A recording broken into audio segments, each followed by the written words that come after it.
the week my daughter's born, the FBI says turn on CNBC.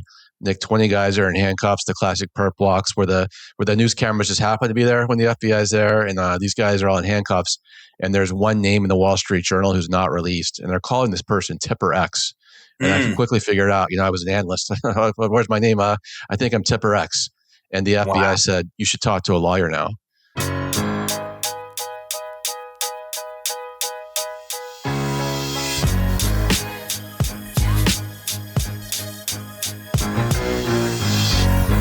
I lost over $324,000 trying to start an Amazon business. It nearly cost me everything, my marriage, my house, but I bounced back. And people ask, how? How'd you do that? I started asking myself that. How did I do that? And can other people learn from that? And can other people learn to be resilient? Can we find a framework of resiliency by talking to people that have failed and come back time and time again so that it can become a learned skill rather than a trait? And that's what this podcast is all about. This is the Resiliency Project. And today we have a very special guest who has had some pretty amazing life stories. Tom Hardin from right down the road in Paramus, New Jersey. How are you? Hey, Nick, thanks for having me on. It's a pleasure to be here. Yeah, thanks for being here. So, we jump right in here. So, Tom, tell me about a time that you failed spectacularly.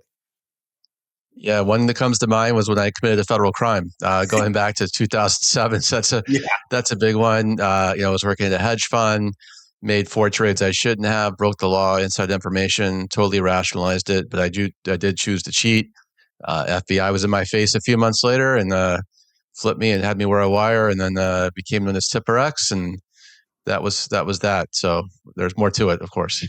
Well, no. So tell us. So Tipper X. This is probably one of the most painful moments of your life. How do you explain it to your family, your friends? Take us through it. You unpack that. Yeah. So I was a young guy, just out of college a few years, going back 20 years, working on Wall Street right before the financial crisis, working in the hedge fund industry. Nick, I knew insider trading was going on. Again, never felt I had to cross that line. I was considered a great investor. My boss, when we lost money in the first quarter, made our goals very short term. We have to make money every month now. We're not going to survive. And I don't really care how you do it. And so that's not a great boss to have. Received 4 tips, placed these trades that were small, told myself, these guys are making millions. I'll just make a little bit, help my boss out, help my company out. And then I hate to say, I didn't even lose sleep over that because I just sort of put it in my mind as not being as bad as what other people were doing or everybody's doing it. So rationalization plays a big part. There's pressure to make money every month. The pressure is always there. And there was an opportunity for me to buy these stocks as long as they were small positions and not talk to my boss. And so I committed the crime then, but never thought about being caught because they were small trades. And then 7 months after the 4th trade, I'm dropping off dry cleaning in 2008 in New York City, about to take a taxi to work. And this guy behind me says, "Are you Thomas Covey Hardin?" And Nick, the last time I heard my full name was my mother back in Georgia about to whip my butt. It wasn't my mom in New York City. It was 2 FBI agents. So the FBI picks you up. I'm assuming they take you downtown to the federal building and keep you there for a little while. What does your family think? What do you do? No, so at that point, it wasn't that situation where we walked to a fast food restaurant next to the dry cleaner right there. And then we sat down at a Wendy's. And so they said, "Hey, man, we know about your 4 trades last year." And Nick, I thought, how did they know about these trades? They were so small. Of course, they knew. And they said, "Hey, we know that you were just down in Georgia visiting your baby nephew, Carter, for his baptism last weekend." I'm like, oh my God, I was there. And then my first thought was, oh my God, my dad's going to kill me. What's he going to say? I'm a young guy in my 20s, middle-class family. All he could talk about is my success, Wharton School of Business, hedge funds. He doesn't know what that is, but he's like, his son's doing well. He's going to be disappointed. Then I thought my wife's going to kick me out because we just got married. She had no idea about these trades. She's a highly ethical person. And then I thought this might impact my career. I might be going to prison. The FBI said I could not tell anybody about this confrontation with them other than my wife. They said I could have the opportunity to help them build cases. They told me not to talk to a lawyer, Nick, so I didn't even talk to a lawyer for 2 years. But what I did is I talked to a priest that day. So I violated what they said. I went and talked to a priest, and I just converted to Catholicism for marriage. And so, the confession is a great sacrament. You sort of go and talk to the priest, and he's like, "Hey, your penance is to help the FBI." Now, I should have talked to a lawyer, but also talked to a priest. And he said, "This is what you should be doing." And then I had to tell my wife. So I waited till Friday, how I told her, young couple, New York City, She was working at a company from history called Lehman Brothers, which younger listeners will have look it up. It's no longer around. So she was there. It's And been then like Friday after work, how was your week? Friday after work, how was your week, young couple in New York City? I'm like, I got to tell you everything, Sue. Tuesday morning, the FBI approached me. I made these trades. There's no excuses. There's no BS. I made these trades. Shouldn't have done it. Broke the law. And the way she took it was that she said that I didn't do anything to hurt her. 85% of wives would have kicked the husband out right there. I mean, she married not this FBI informant guy. She married a hedge fund guy that might be a hedge fund manager and very successful one day. And so her future totally changed there. So the way she took it was about as well as it could have gone. So that's what happened. I told her, and she had to keep my secret now because now the FBI was going to be having me wear a body wire running all around Wall Street, getting people in conversation. So she had to keep that a secret, as I did too. Jeez. And so what was that like running around Wall Street with a wire on? It's pretty intense. There was no training. I tried to protect two friends. So I tried not to do this as like being a rat on people that I knew. There was two friends I had tipped who I thought were good men. They are good men. And so I drew the line there.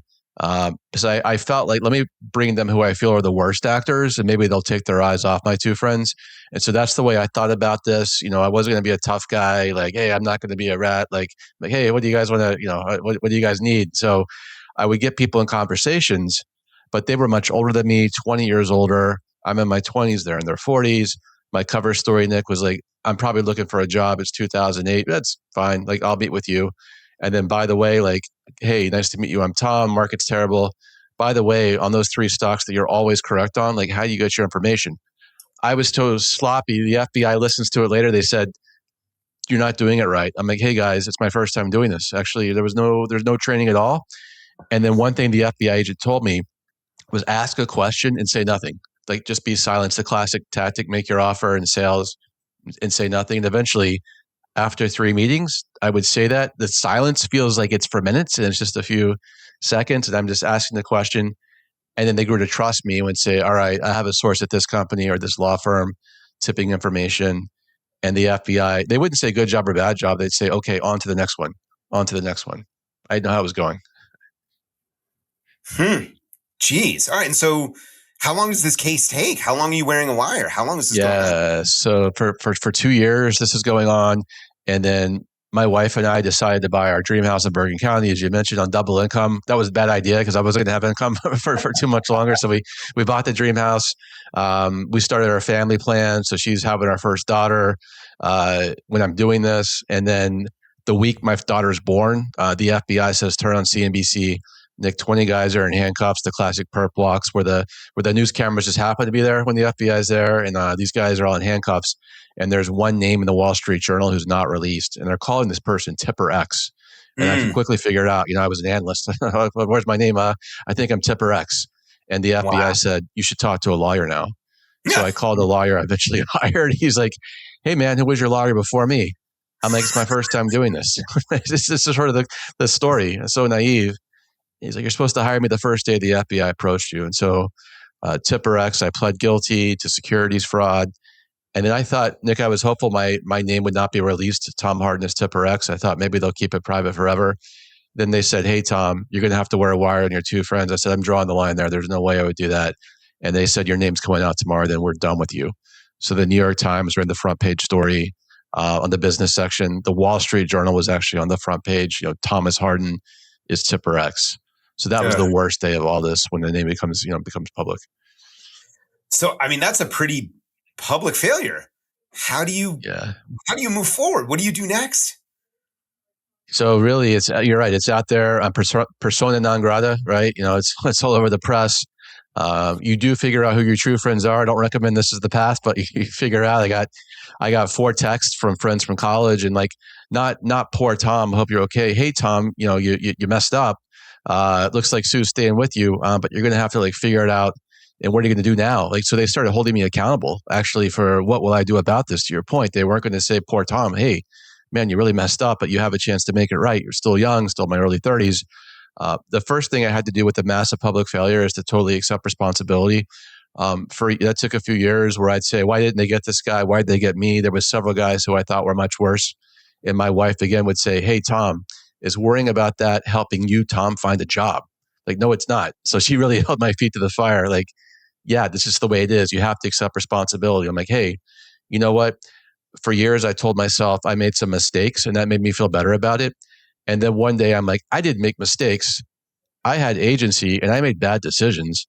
And by calling them mistakes, that helped me feel better. So it's important. I think we all make mistakes, we all make bad decisions, but they're totally different. And to think about them differently and take accountability for those decisions. I had to reach out to people. Again, my friends reached out. I wish I had reached out to people sooner, just like who are my friends or who I knew that I could surround myself with, because I was in such a shame spiral for years as a stay-at-home dad, never, left the house other than taking the kids to their activities. But I really wish I reached out to people sooner. And you have to be able to forgive yourself. And that's the hardest part. Hmm. And people ask me, you said earlier, how do you bounce back? You had your own bounce back. Like, I never really bounced back. It was sort of like I rebuilt slowly. And there was not like, there's a big fall, but it wasn't like I sprung off the trampoline onto the next career. Like, it was a real, almost I think of it like a bricklayer, just like brick by brick. When I started speaking about it, that was one brick. And it still really goes on, many, many years later. I'm still speaking about it, wrote a book about it, but it's really laying bricks. It's not really bouncing back. It's a process. Interesting. And what started that process? Because you just started. I want to unpack a little bit about what you said, because you kind of glossed Yeah. over it. Stay at home dad for a couple of years, right? That's significant. Yeah. So how did you break out of that, and what brought you out of that shell to say, you know what, maybe I need to get back out there and start talking about this? Yeah, so I was a stay-at-home dad, and as I wrote the book, Nick, I wish I took more pride in the role, because any stay-at-home parent, it's such a great opportunity, to be with your kids and not to be, if you're in between jobs, or have to be able to do that. And I was so full of shame. Like, my identity, I went to the top business school. Like, I should be doing back on Wall Street. What am I doing here? And then eventually I'm like, hey, let me accept it. I became a great cook, just whatever I need, whatever my wife needed from me when she came home from work, I was there for her. I was reading every self-help book. They did not help me because they made me think about myself. that's a newsflash. So my wife said, why don't you be of service at our church at night? Like, go volunteer for the clothing drive. We were getting close together for Haiti right after the earthquake.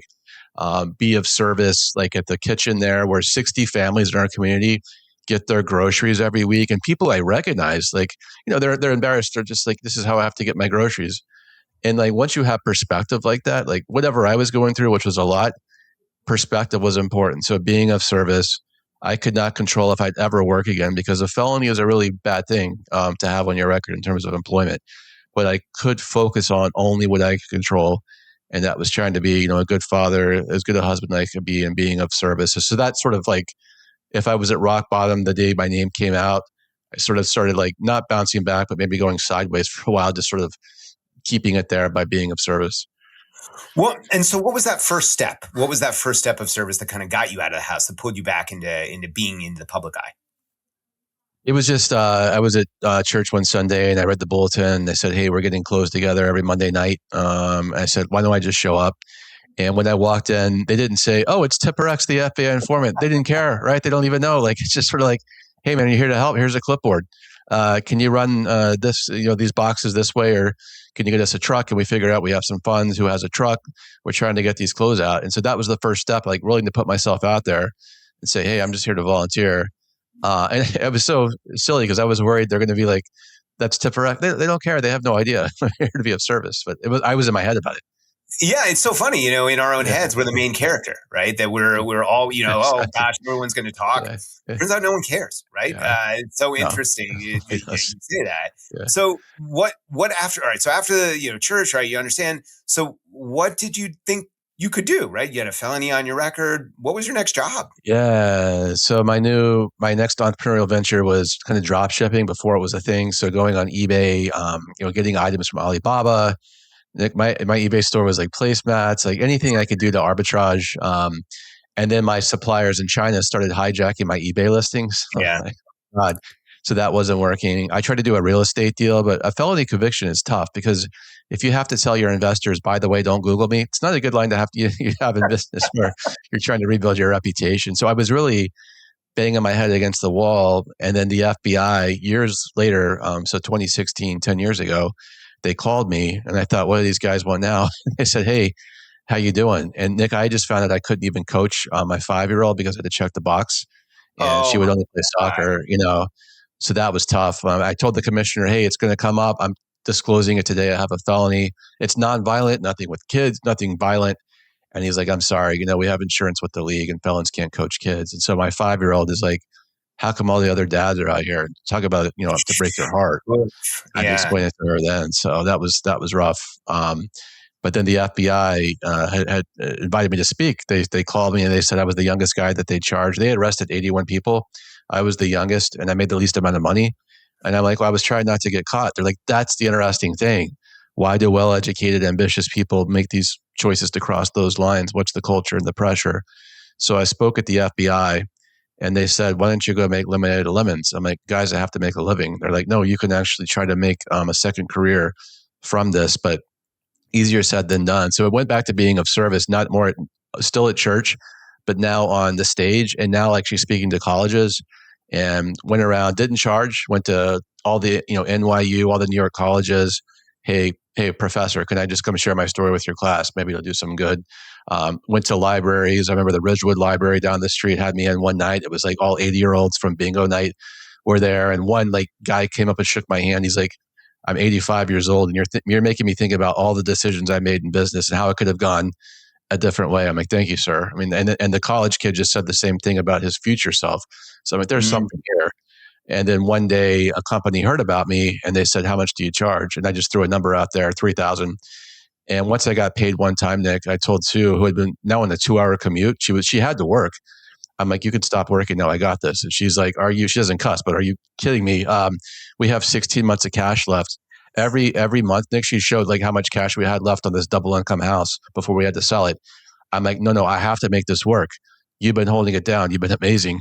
I have to make this work. So the first time I really stepped into it and I think really owned it was like it's resonating. The message is here and I could be a corporate trainer and get paid to do it.